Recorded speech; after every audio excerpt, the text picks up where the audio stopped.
జ్ఞాన నౌక. ఇప్పుడు రెండు విచారించినాం కదండి, జ్ఞాన తపస్సు, జ్ఞాన యజ్ఞం. ఇప్పుడు మూడవది జ్ఞాన నౌక. నౌక అంటే ఏమిటి? నావ.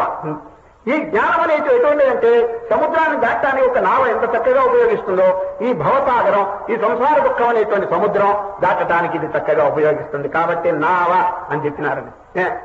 ఇప్పుడు శ్రీకృష్ణ పరమాత్మ ఒక సందేహం పోగొడుతున్నారని. చాలా మందికి ఒక సందేహం ఉంది.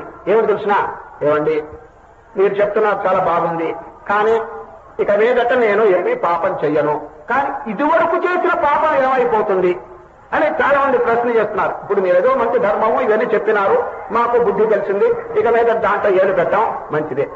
ఇదివరకు నేను తెలియకుండానో ఏదో తెలిసో చేసినటువంటి పాపం యొక్క విరుగుడు ఏమిటి అని అడుగుతున్నారు.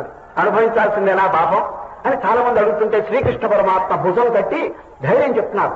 నాయనా మీరు డోంట్ వరీ, దాని గురించి ఏమి మీరు చేయబాకండి. ఈ పాపం అనేది ఒక సముద్రం. సముద్రం ఎంత లోతైనప్పటికీ కూడా నావకి దానికి సంబంధం లేదండి. సముద్రం ఎంత లోతైనా ఒక పడవ దాన్ని అమాంతంగా దాటివేస్తుందండి.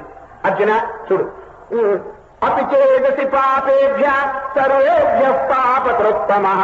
కృత్తమః సూపర్లేటివ్ డిగ్రీ వాడారండి. మా ఘోరమైనటువంటి మీరు పాపం చేసినప్పటికీ ఎవరైనా సర్వం జ్ఞానప్లవేనైవ వృజినం సంతరిష్యతి. జ్ఞానం అనేటువంటి చెప్పచేత అవలేలుగా ఈ పాప సముద్రాన్ని దాటవచ్చును అనే శాస్త్రం.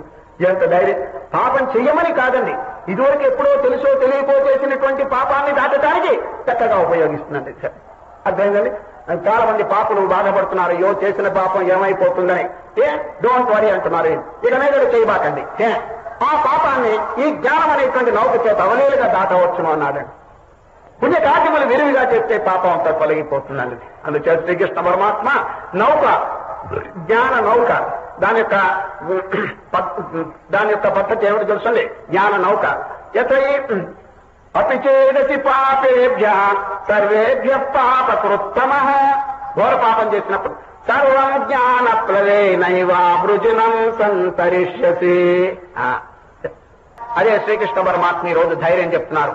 అపి చేదసి పాపేభ్య సర్వేభ్య పాపకృత్తమః సర్వం జ్ఞాన ప్లవేనైవ వృజినం సంతరిష్యసి. జ్ఞాన నౌక అయిపోయిందండి.